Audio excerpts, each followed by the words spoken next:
एक मारूफ इस्लामी स्कॉलर, इस्लामी अलूम की मुअल्लमा और अब एक अमन कारकन डॉक्टर जीनत अली एक सहब जहानत खातून हैं।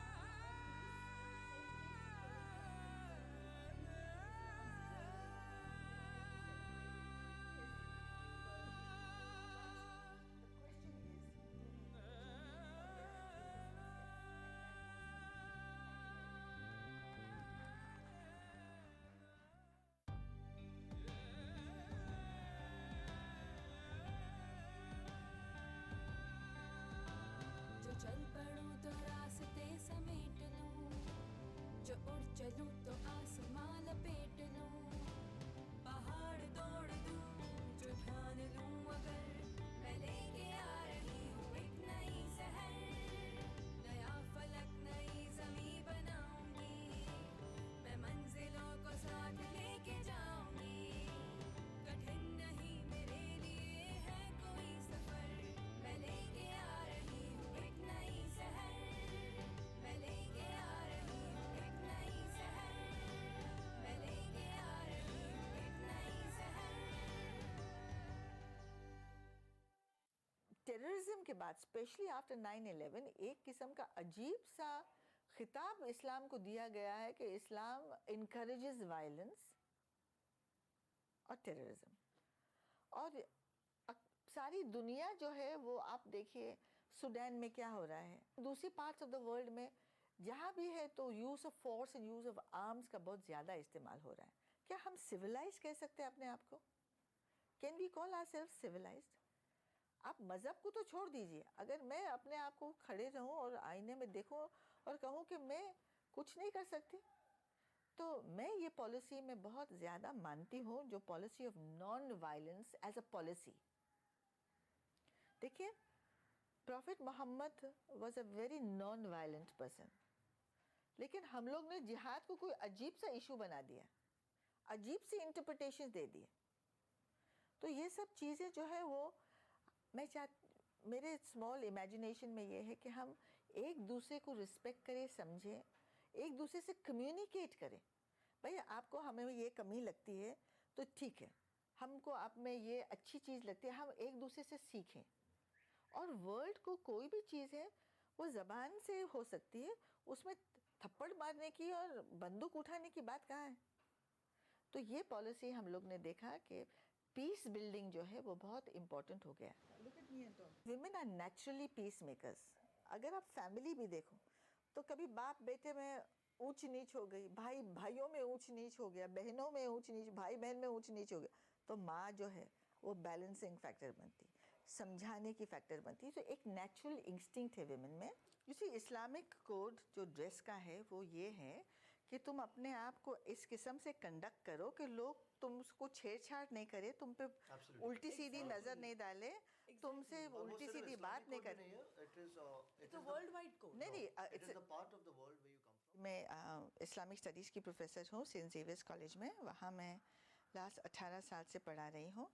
और अभी हमने एक ऑर्गेनाइजेशन लॉन्च किया है जिसका नाम है विजडम फाउंडेशन। हमारा पहला प्रोग्राम हुआ जहाँ हमने इमाम्स ऑफ बॉम्बे को इनवाइट किया। हमने उनको कहा कि तुम एसेज लिखो on peace, tolerance and harmonious coexistence in Islam. ये क्यों किया हमने? क्योंकि अक्सर ये कहा जाता है कि मदरसों में वायलेंस पढ़ाया जाता है, ये गलत बात है, ये बिल्कुल। मदरसों में वायलेंस पढ़ाया जाता है और ये लोग जो है नेचुरली वायलेंट होते हैं। और मेरे लिए ये इम्पोर्टेंट था कि ये लोग कैसे सोचते हैं। लोग एक दूसरे को ट्रस्ट नहीं कर सकते। ये मुसलमान है इसको ट्रस्ट मत करो, ये हिंदू है इसको ट्रस्ट मत करो, ये क्या बात हुई? ये क्रिश्चियन है इसको ट्रस्ट मत करो, व्हाट नॉनसेंस। हमको एक दूसरे को, तो ये ट्रस्ट बिल्डिंग ऑर्गेनाइजेशन है और ये ग्लोबल है। हम चाहते हैं कि लोग एक दूसरे को ऐसी नज़र से देखें जहाँ वो पीसफुली देख सकें, जहाँ एक दूसरे को रिस्पेक्टफुली देख सके, जहाँ दूसरे मज़हब को तुम रिस्पेक्ट कर सको, एक दूसरे की जान को तुम रिस्पेक्ट कर सको, एक दूसरे की औलाद और बच्चों को, बीवियों को तुम रिस्पेक्ट कर सको। तो ये wisdom foundation is a secular democratic body.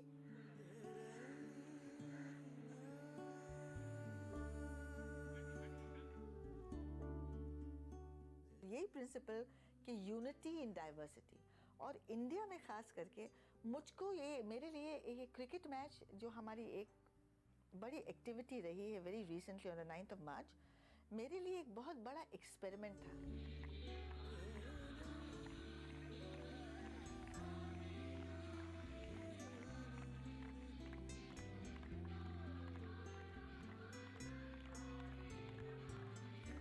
यहाँ मैंने 8 मज़हब के लोगों को इकट्ठा किया। उसमें हिंदू पंडित, यानी कि young pandits in the making है, imams, Jewish rabbis, Christian priests, Parsi Edwards, then Jains और बोधिस और सिख्स, सबको मैंने बुलाया और मैंने कहा देखिए मेरा इरादा है one for all and all for one. आपका क्या ख्याल है? आपको पता है वो रिस्पॉन्स, दे वर ओवरवेल्म्ड, दे वर ओवरजॉयड। उन्होंने कहा यस मैडम, हम विलिंग है। मैं बोली देखिए पैंट शर्ट पहनना पड़ेगा, ना आप पैजामा पहन सकोगे, ना आप ट्रेडिशनल धोती पहन सकोगे, आपको ना पहनेंगे। See the spirit. और ये रिलीजियस लीडर्स है जिसके बारे में हम क्या क्या लिखते रहते। अब फिर मैंने सोचा क्या करूं, तो मैंने अप्रोच किया CCI को, बेचारी मेरी एक सहेली थी, वो ले गई और उन्होंने कहा यस। तो ऐसे इनकरेजमेंट, कोई कहा हम ये देंगे, कोई कहा हम वो देंगे, पैसे यहाँ से आ गए। और 14 मैंने उनके साथ आज़ाद मैदान में प्रैक्टिस मैचेस किए फॉर माई ऑब्जर्वेशन। 3-3, 4-4 घंटा मैं वहाँ बैठती थी आज़ाद मैदान में देखने के लिए। और मैंने देखा कि पंडित दे रहे हैं, पैट कर रहे हैं, अब हमारे इमाम साहब को बहुत अच्छा कैच पकड़ा, और इमाम साहब कह रहे हैं उनसे कि वेरी वंडरफुल, क्या आपने बॉल मारा।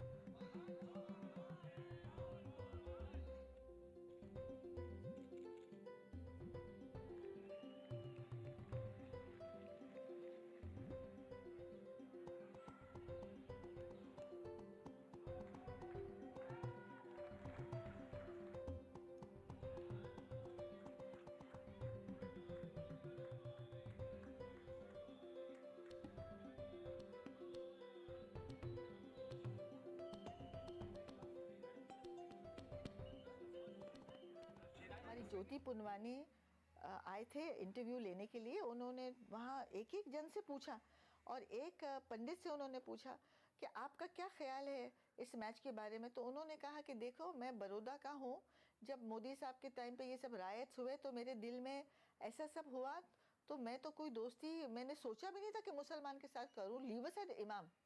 लेकिन आज ये इमाम साहब मेरे दोस्त हो गए, और इमाम साहब ने कहा कि ये तो मेरे पक्के दोस्त हो गए, अगर मैं इनसे नहीं मिलूँगा तो मैं बहुत सैड फील करूँगा। वैसे भाई जैसा मिलते थे और खेलते थे मिलजुल के, कोई ऐसा कुछ नहीं लगता था कि हम लोग अलग अलग मज़हब के हैं या कुछ ऐसा, हमको कुछ डिफरेंस नहीं पड़ता था। एक धर्म के होकर भी झगड़ रहे हैं, अलग अलग धर्म के जब साथ में आएंगे तो एक, मुझे ऐसे लग रहा था कि एक टाइम बॉम्ब होगा, ये फट जाएगा, लेकिन ऐसा कुछ देखने नहीं मिला। एक नया एक्सपीरियंस, एक नई बात जो सीखने को मिली है वो ये कि जब कभी हम सब एक धर्म के लोग, अलग अलग धर्म के लोग अगर कोई एक कॉमन मिशन पर काम करते हैं, तब ये चीज़ ज़रूर देखने मिलती है कि हम उस मिशन की तरफ ऐसे आकर्षित हैं, ऐसे उसको पूरा करने के लिए हमारे अंदर तत्परता रहती है कि हम उसे कंप्लीट कर दें।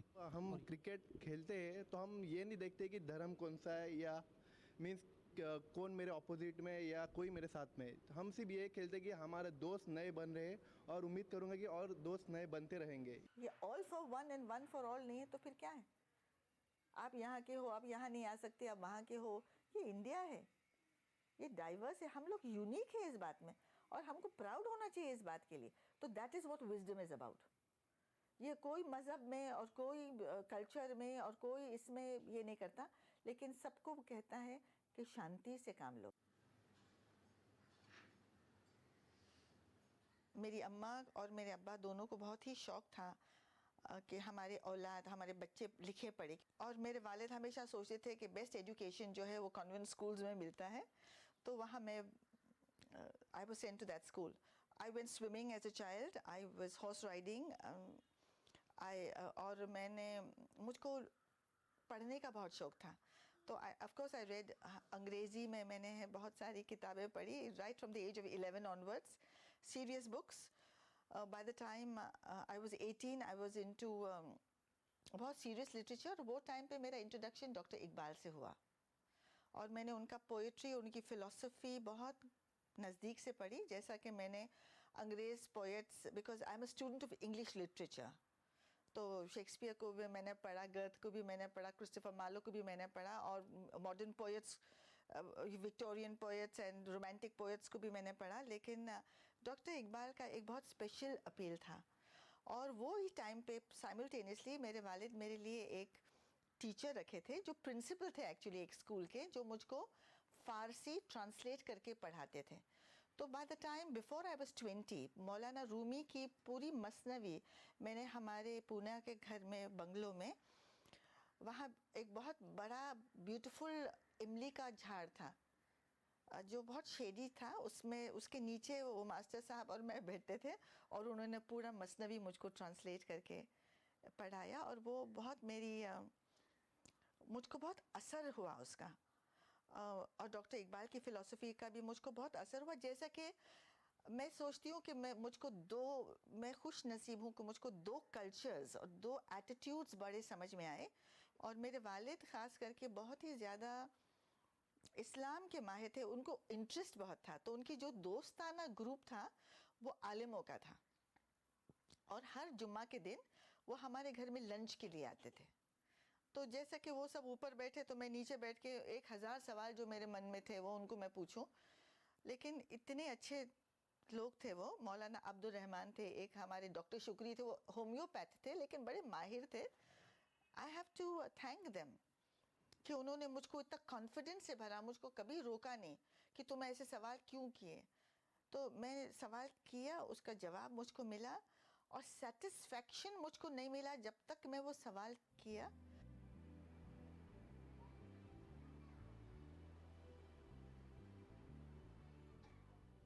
मेरे सवाल स्ट्रेंजली विमेन बेस्ड सवाल नहीं थे, क्योंकि मुझको कभी कोई इन्फीरियरिटी लगी नहीं, न मुझको, मैंने इस्लाम को वो नज़रिए से देखा, न मुझको इस्लाम वो नज़रिए से पढ़ाया गया। ऑलवेज इक्वालिटी थी रिलेशनशिप्स, लेकिन मेरे सवाल साइंटिफिक नेचर के थे। सूरह अबाबिल में वो पत्थर कैसे गिरा, उसमें से स्मॉल पॉक्स हुआ, वो लोग मर गए, वो क्या हुआ, वो small pox first time Mecca में आया। So my questions were based what was Newton second theory of motion. तो मैं वहाँ साइंस टीचर्स के साथ पूछती थी कि ये क्या फिनोमेना है। ये सब चीज़ें जो थी वो मेरे माइंड में थी, और विमेंस राइट्स तो मेरे माइंड में थी नहीं। लेकिन इत्तेफाक से ऐसे हुआ कि मेरे डैड ने मुझको कहा तुम PhD करो। MA भी मैंने उनको प्लीज़ करने के लिए किया, लेकिन जब PhD उन्होंने कहा तो मैंने तो रजिस्टर कर दिया। लेकिन बिलीव मी, मुझको कभी नहीं लगा कि मैं कभी भी PhD कर पाऊँगी, because I was interested in so many things in life. पढ़ना लिखना और कमरे में बंद हो जाना। तो मेरे वालिद मेरे हस्बैंड को कहते थे कि मैं तुम्हारी शादी नहीं करूँगा जब तक कि तुम प्रॉमिस नहीं करो कि MA PhD नहीं करे। तो मेरे हस्बैंड ने उनको वादा दिया। उनको मैंने भी बहुत सारी मदद की, इन द सेंस कि जब भी उनको कोई भी थीसिस वगैरह टाइप वगैरह करने का था तो मैं टाइपिंग वगैरह खुद मेरे हाथ से करके उनको देता था, और ये सब अपना रिकॉर्ड सही तरीके से करती थी वो। डेस्टिनी में मैं मानती हूँ, क्योंकि जो तुम्हारे लिए है वो तुम बनोगे। तो फिर सडनली माय फादर डाइड। बहुत यंग थे वो, ही वाज ओनली 67 और 68, और सडनली जब उनको हार्ट अटैक हुआ, वो टाइम पे I was attending a lecture in Bombay on खुला। I was giving the lecture actually, और उन्होंने कहा तुम जाओ। ऐसे पापा आपकी तबीयत अच्छी नहीं थी, नहीं आप जाओ लेक्चर देख के वापस आओ। और सडनली 2 दिन बाद जब वो मेरे आँख के सामने he died, I was in shock. और वो टाइम मैं बहुत गमज़दा हो गई। तो मेरे भाई ने मुझको कहा कि तुम इतना रोगी तो कुछ नहीं होगा, please your father. So then I decided to do my PhD very seriously और टॉपिक मैंने लिया था women। और जब मैंने सब किताबें उठाई, दुरुल मुख्तार, रद्दुल मुख्तार, फतवाए काजी Khan, then it was the works. I went into every, मैं रोती भी बहुत थी कि ये सब हुआ कैसे। इस्लाम ने तो वुमेन्स को इक्वल राइट दिया है, लेकिन ये सब आया कहाँ से? ये ट्रिपल तलाक का मामला शुरू कहाँ से हुआ? और हमारे एक बहुत अजीज दोस्त थे, actually he was like my mother's age, लेकिन फैमिली फ्रेंड थे, और he had done his Mohammedan law under Tyabji from Cambridge. वो मुझको कहने लगे तुम पीएचडी करोगे, वापस एक किताब लिखोगे, कोई पढ़ेगा नहीं, फेंक दो इसको, ये कोई काम की चीज़ नहीं है, कुछ प्रैक्टिकल काम करो। तो मैंने उनको 3 पैराग्राफ्स पढ़ के सुनाए जो मैंने लिखे थे, फिर उनको इंटरेस्ट आया। फिर वो मुझको कहने लगे कि अच्छा, बात तो मैं सुनूंगा तुम्हारी, लेकिन मानूंगा नहीं, you have to convince me. उनको कन्विंस करते करते मुझको 2 साल लगे। और you know I used to be so angry sometimes, I used to इतना ज़ोर ज़ोर से मैं बोलती थी कि आई थिंक ऊपर से नीचे सब लोग सुनते होंगे मेरा आवाज़। वो उन्होंने कहा कि तुम मुझको कन्विंस नहीं कर सकते तो दुनिया को क्या करोगे, सीखो। He taught me law, he taught me to think like a lawyer. जैसा कि मेरा इंटरेस्ट, मैंने कहा, ये कायनात से था, साइंटिफिक अंडरस्टैंडिंग। इसमें अगर आप देखो तो कुरान शरीफ में है कि अल्लाह कहता है कि मैं हर एक चीज़ पैर में बनाया हूँ, ज़मीन और आसमान, चांद और सूरज, यू नो, कलम, लोहे कलम जो कहते, पेपर और कलम, और इंसानों को भी मैंने पैर में बनाया। लेकिन ये पैर में कभी उन्होंने हायरार्की नहीं बताया कि पेन ज़्यादा इम्पोर्टेंट है कि टैबलेट ज़्यादा इम्पोर्टेंट है, या ज़मीन ज़्यादा इम्पोर्टेंट है या आसमान ज़्यादा इम्पोर्टेंट है। यानी कि उन्होंने कोई हायरार्की नहीं दिखाई। तो यानी कि दोनों पैर को उन्होंने इक्वल बनाया और कॉम्प्लीमेंट्री बनाया, कॉम्पिटिटिव नहीं बनाया। लेकिन ये जो पुरानी रिलेशंस और अंडरस्टैंडिंग जो दी गई थी ना, उसको एक फ्रेश लुक से देखना चाहिए कि अल्लाह मियाँ का मकसद क्या था। डिड ही क्रिएट एक इंसान को कि वो कम हो और दूसरे इंसान को वो बड़ा हो just on the virtue of his sex? मेरे लिए वो एक्सेप्टेबल नहीं था।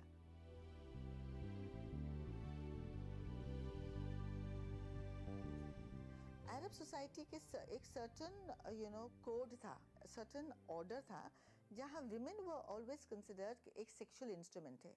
लड़की पैदा होती थी तो उसको बेरी कर देते थे जिंदा, यू सी। और उनका कोई स्टेटस नहीं था। वो सोचते थे कि लड़की पैदा होगी तो 2 चीज़ें, मक्का में खाना, यू नो, पॉवर्टी बहुत थी, और रेडिंग और प्लंडरिंग होता था अक्सर। वहाँ विमेन प्रिजनर्स लेके जाते थे, तो यानी कि मेरे कबीले की औरतों को आप प्रिजनर लेके गए तो यानी कि हमारी डिग्निटी नीचे हो गई। तो वो भी एक था कि इनको ज़्यादा काम के नहीं है। सेकेंडली, इनका क्या रोल इन लाइफ था, सेक्सुअल सेटिस्फैक्शन देना, क्योंकि वो ही इंसान अव्वल नंबर का है जो तलवार निकाल सके।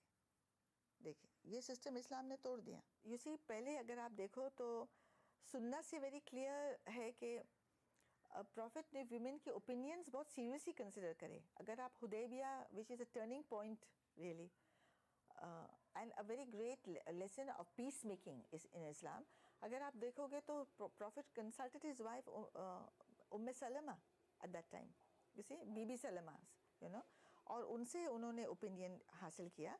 और कैनोनिकल रिकॉर्ड्स ये बताते हैं कि और लेडीज़ जो है, रेवलेशन जब आया तो किसको पहले मिला? हज़रत खदीजा को।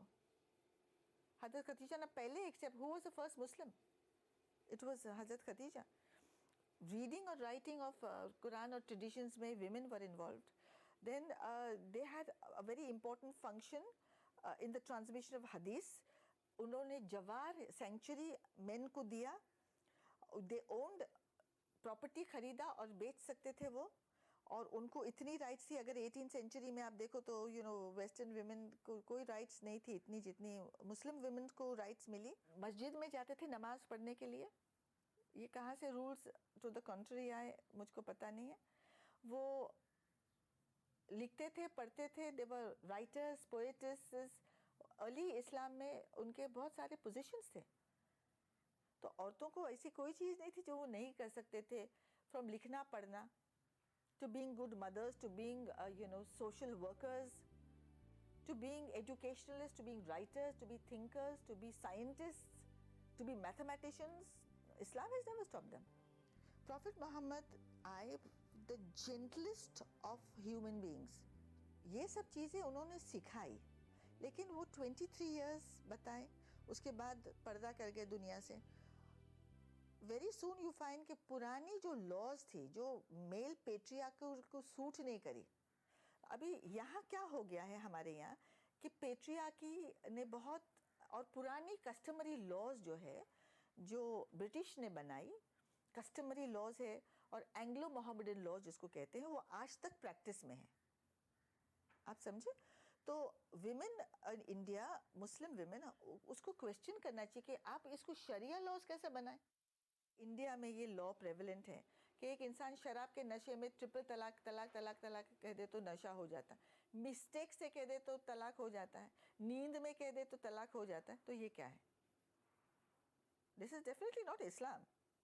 तो ये लॉ आप क्यों नहीं बदलना चाहते? ये लॉ तो आपको बदलना है, अक्खी दुनिया ने बदली है, अक्खी मुस्लिम वर्ल्ड ने बदली है, तो हम लोग कौन से इतने नायाब हैं? तो ये यू सी एटीट्यूड्स जो है वो हमको रीथिंक करना है। With due respect to everybody, ये एटीट्यूड्स रीथिंक करना ज़रूरी है। बिकॉज ये क्या है कि हम लोग हमको ऐसे सोचते कि अरे रे ये आपका मज़हब सिखा रहा है। हमेशा तो मेरे सामने ये कन्फ्रंटेशन आता है कि आप तो प्रोफेसर हो, तो यही मज़हब सिखाता है क्या? तो ये गलत है। मज़हब ने, न कुरान ने, न रसूल ने कभी भी ऐसी बात बताई है। ऐसा है कि बहुत लोगों को फील होता है कि इस्लाम इज़ अंडर थ्रेट, और अभी मोदी के यहाँ इतने राइट्स हो गए, फलाना हो गया। पहले उसको देखो, बाद में पर्सनल लॉज को देखो। ये इतनी इम्पोर्टेंट चीज़ें नहीं हैं जितनी वो अब राइट टू लाइफ और प्रॉपर्टी है। टेररिज्म के नाम पे क्या क्या हो रहा है। तो ये भी बड़ी वाजिब और इम्पोर्टेंट चीज़ें हैं जो कंसिडर करना है। लेकिन इसका मतलब ये नहीं है कि हमारा डिबेट नहीं हो या विमेंस की राइट ऑप्रेस हो इसके नाम।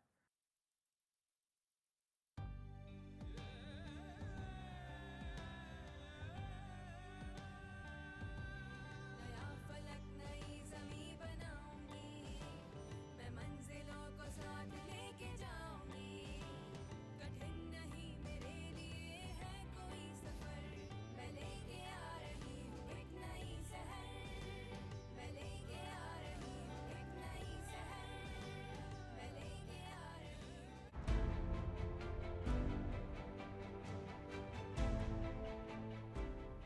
आईन ने आवाम को दिए हैं वो कौन कौन से बुनियादी हुकूक। राइट टू प्राइवेसी अगर आप वायलेट कर रहे हैं तो